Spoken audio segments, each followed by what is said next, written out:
बिस्मिल्लाहिर्रहमानिर्रहीम। अस्सलाम वालेकुम डियर स्टूडेंट्स। जैसा कि आप जानते हैं कि हमने प्रीवियस लेक्चर में यूनिट 19 के फर्स्ट 7 शॉर्ट क्वेश्चन डिस्कस किए थे।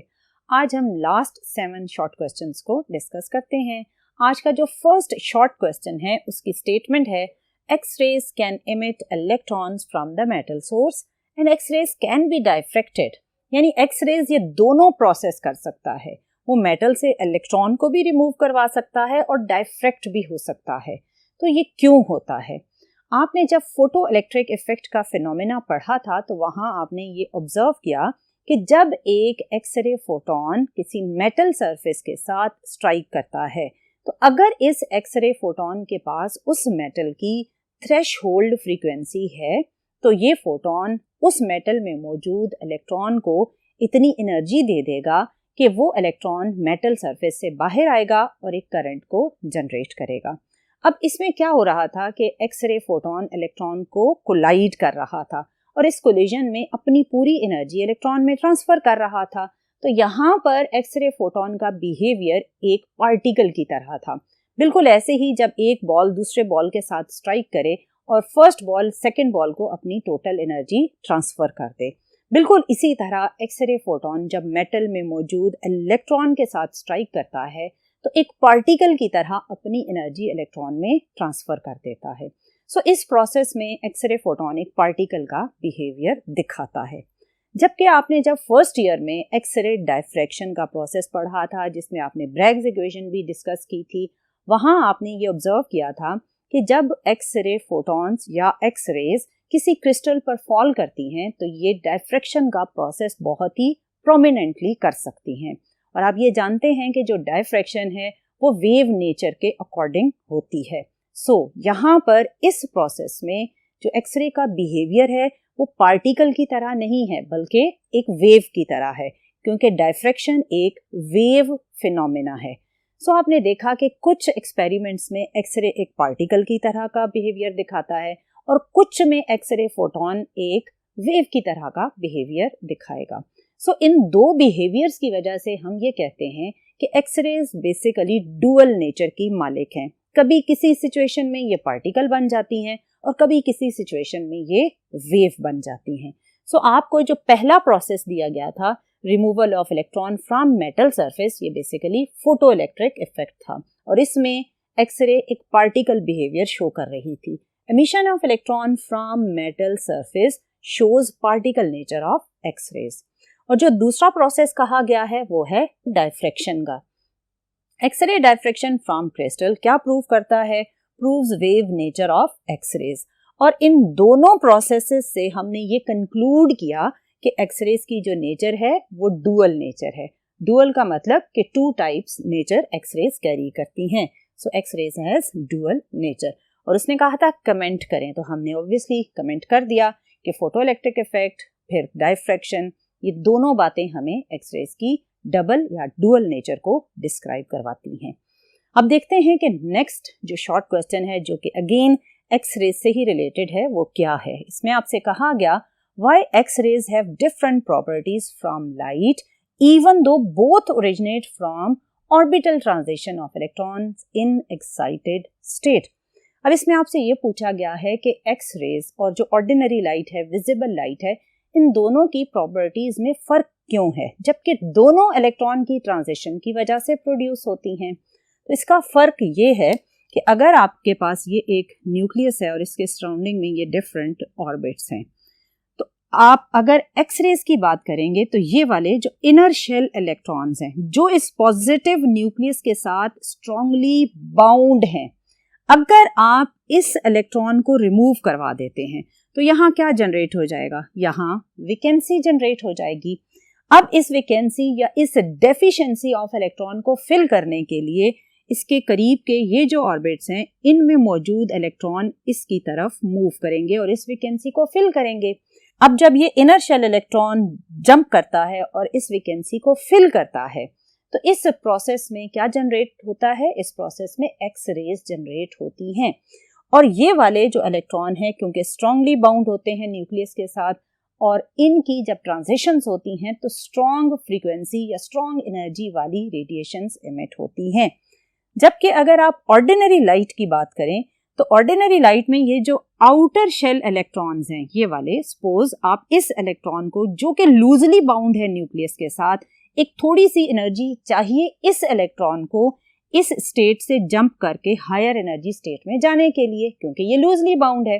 सो एक कम एनर्जी लेकर ये किधर चला गया, एक्साइटेड स्टेट में चला गया।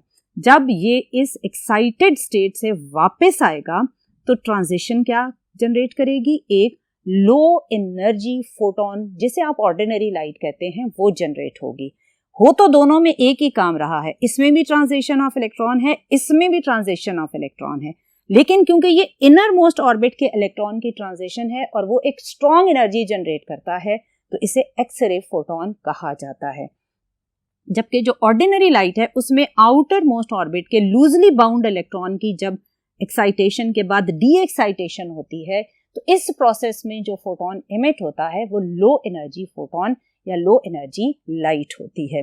This is the difference because of the inner most and outer most transitions. So आप कहेंगे कि X-rays are emitted from inertial electron transitions which are tightly bound to the nucleus and X-rays are more energetic. Whereas ordinary light is emitted due to the transition of outer shell electrons which are loosely bound to the nucleus. So in this case the light is emitted but that light is less energetic as compared to X-ray light. So ये difference था X-ray में और ordinary light की frequency and then energy में। अब move करते हैं next board पर और देखते हैं कि रिमेनिंग शॉर्ट क्वेश्चंस की क्या स्टेटमेंट है। जी डियर स्टूडेंट, आज का जो थर्ड शॉर्ट क्वेश्चन है उसकी स्टेटमेंट है what is meant by the statement that a laser beam is coherent, monochromatic and parallel. आपने जब लेजर प्रोडक्शन का टॉपिक पढ़ा था तो वहां आपको बताया गया था कि लेजर जो बीम है उसमें मौजूद जितने भी फोटॉन्स हैं वो कोहेरेंट होते हैं और इसका मतलब ये होता है कि उनका जो फेज ऑफ वाइब्रेशन है यानी एंगल ऑफ वाइब्रेशन है वो सारे फोटॉन्स का सेम होता है।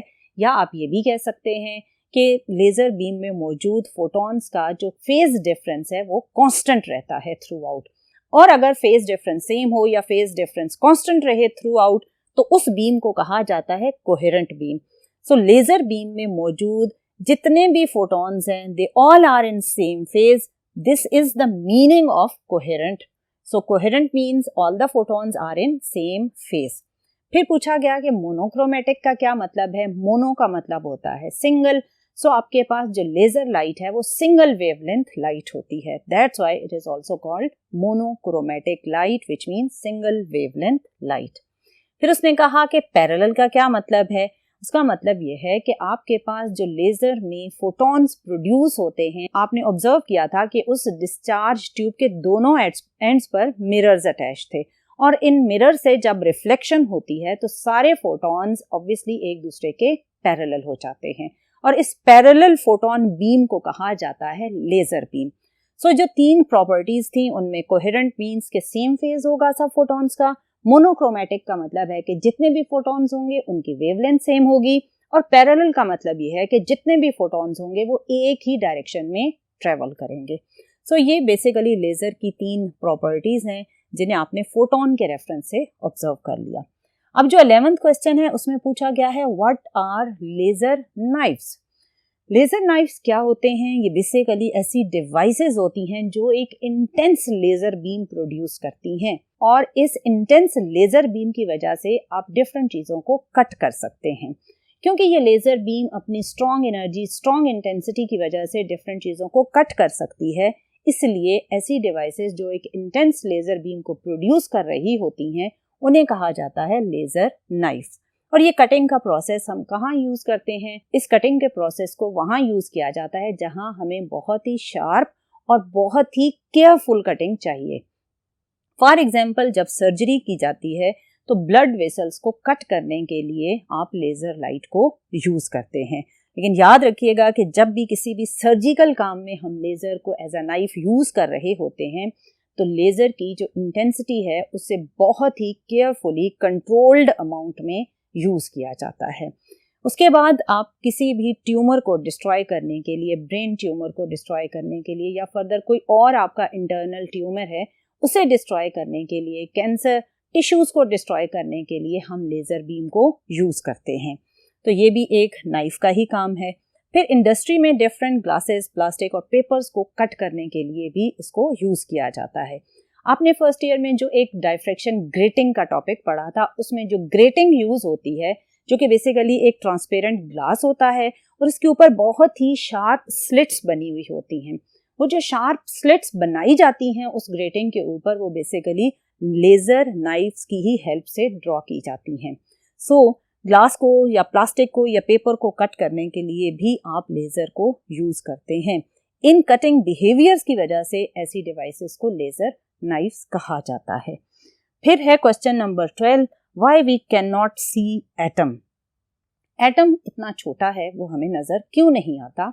उसके नज़र ना आने की वजह ये एक कंडीशन है, और वो कंडीशन ये है कि जब भी आपने किसी भी ऑब्जेक्ट को ऑब्जर्व करना है तो जो लाइट आप यूज़ करेंगे, उस लाइट की जो वेवलेंथ है वो ऑब्जेक्ट के साइज से छोटी होनी चाहिए। अगर लाइट जो आप यूज़ कर रहे हैं वो ऑब्जेक्ट के साइज से बड़ी है तो फिर वो उस ऑब्जेक्ट से रिफ्लेक्ट नहीं होगी, बल्कि ट्रांसमिट हो जाएगी। जब वो रिफ्लेक्ट बैक होकर आपकी आईज में एंटर नहीं होगी तो आपको वो ऑब्जेक्ट नज़र नहीं आएगा।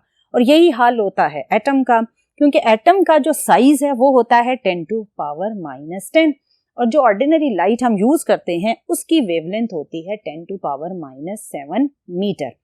ये लाइट की जो वेवलेंथ है ये एटम के साइज से बड़ी है। ऑब्वियसली इस वेवलेंथ के बड़े होने की वजह से ये उस एटम से रिफ्लेक्ट बैक नहीं हो पाएगी, ये ट्रांसमिट हो जाएगी। जब ये रिफ्लेक्ट बैक होकर हमारी आईज में एंटर नहीं होगी तो हमें ऑब्वियसली फिर एटम नज़र नहीं आएगा।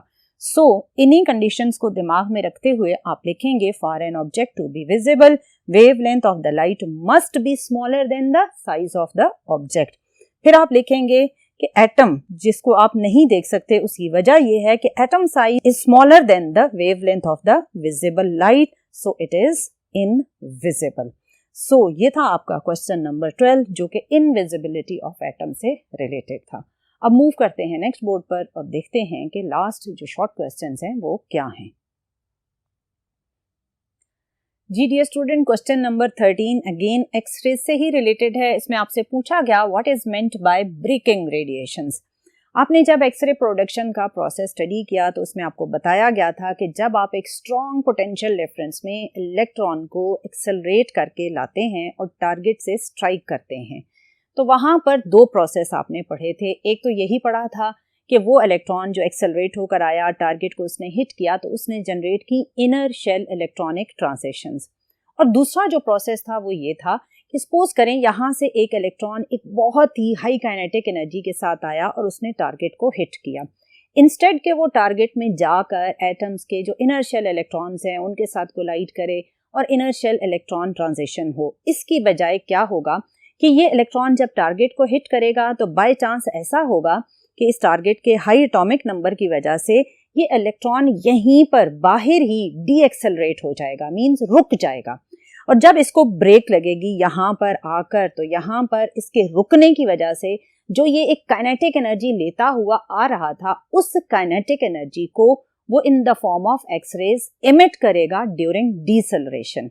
अब इस प्रोसेस में जब इलेक्ट्रॉन टारगेट के साथ कोलिजन में ही अपनी सारी एनर्जी इमिट कर देता है तो इस प्रोसेस में जो एक्सरेज इमिट होती हैं उन्हें कहा जाता है ब्रेकिंग रेडिएशंस। अब ये कोलिजन का प्रोसेस दो तरह का होता है। एक ये कि जब इलेक्ट्रॉन आए और वो टारगेट को हिट करे तो जस्ट इन वन कोलिजन ही वो अपनी सारी की सारी काइनेटिक एनर्जी को एक्सरे की फॉर्म में इमिट करवा दे।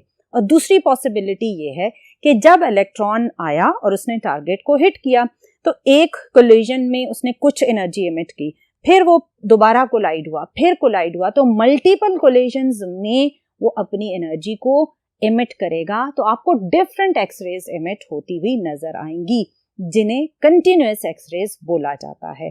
और ये इलेक्ट्रॉन के multiple collision with target and multiple D acceleration के प्रोसेस में एक्सरेज इमिट होती हैं तो इन्हें कहा जाएगा कंटिन्यूअस एक्सरेज। सो ब्रेकिंग रेडिएशंस कौन सी थी? ये वो रेडिएशंस हैं या वो एक्सरेज हैं जो कि प्रोड्यूस हुई due to the deceleration of electron by target material and they are called braking radiation, जिन्हें आपने ब्रेमस्ट्रॉलिंग एक्सरेज भी कहा था। और इस प्रोसेस में दो तरह की पॉसिबिलिटीज हैं। एक ये कि इलेक्ट्रॉन एक ही कोलिजन में अपनी सारी जो काइनेटिक एनर्जी है उसे in the form of X-rays emit कर दे। If electron lose their kinetic energy in first collision with target, then maximum kinetic energy of electron is emitted in the form of maximum energy of photons। और अगर maximum frequency वाली x ray है तो obviously उसकी wavelength फिर बहुत ही minimum या बहुत ही शॉर्ट होगी। सो ये है वन कोलिजन एमिशन। और दूसरी पॉसिबिलिटी ये है कि if electron lose their energy in multiple collisions, then X rays of continuous energies are obtained. These are called continuous X-rays। So ये था कि किस तरह इलेक्ट्रॉन इंस्टेड के टारगेट के अंदर जाकर इनर्शियल ट्रांजिशन करे, वो टारगेट की सरफेस पर ही डीएक्सेलरेट होकर अपनी सारी एनर्जी को एक्स-रेज की रेंज में एमिट करवा देता है। ये था 13th शॉर्ट क्वेश्चन। अब देखते हैं 14th शॉर्ट क्वेश्चन की क्या स्टेटमेंट है। इसमें पूछा गया व्हाट इज ऑप्टिकल पंपिंग। ये लेजर लाइट के प्रोसेस से रिलेटेड है। जब आपने लेज़र का जो प्रिंसिपल या प्रोडक्शन का टॉपिक पढ़ा तो वहाँ आपको बताया गया था कि वो इलेक्ट्रॉन्स जो ग्राउंड स्टेट में होते हैं एटम्स के, उन्हें आपने लाइट के थ्रू या फोटॉन्स के थ्रू एनर्जी दी। जब फोटॉन्स अपनी एनर्जी इलेक्ट्रॉन्स को जो कि ग्राउंड स्टेट में हैं उनको ट्रांसमिट करते हैं वो एनर्जी, तो इलेक्ट्रॉन्स उस एनर्जी को एब्जॉर्ब करके हायर एनर्जी स्टेट तक मूव कर जाते हैं, जिन्हें आपने मेटास्टेबल स्टेट्स कहा था। अब इस प्रोसेस में जब आप इलेक्ट्रॉन को ग्राउंड स्टेट से मेटास्टेबल स्टेट या हायर एनर्जी स्टेट तक मूव करवा रहे होते हैं, तो इस प्रोसेस में आपने लाइट यूज की। लाइट को कहा जाता है ऑप्टिकल। और आपने इलेक्ट्रॉन को पंप किया या मूव किया लोअर एनर्जी स्टेट से हायर एनर्जी स्टेट तक। सो इस प्रोसेस में ओवरऑल जो नाम बना वो बना optical pumping. Optical means light photons और पंपिंग का मतलब है इलेक्ट्रॉन को पंप करना, मूव करना from lower energy state to higher energy state. So it is the process in which high intensity light is used to raise the electron of the atoms from the lower energy state to the higher energy state, and this movement of electron is done with the help of light. That's why it is called optical pumping, and this process of optical pumping is used in laser production. So dear student, ये थे आज के last 7 short questions. इंशाल्लाह आने वाले lecture में मजीद different numericals को फिर डिस्कस करेंगे। सो टिल नेक्स्ट लेक्चर, अल्लाह हाफिज।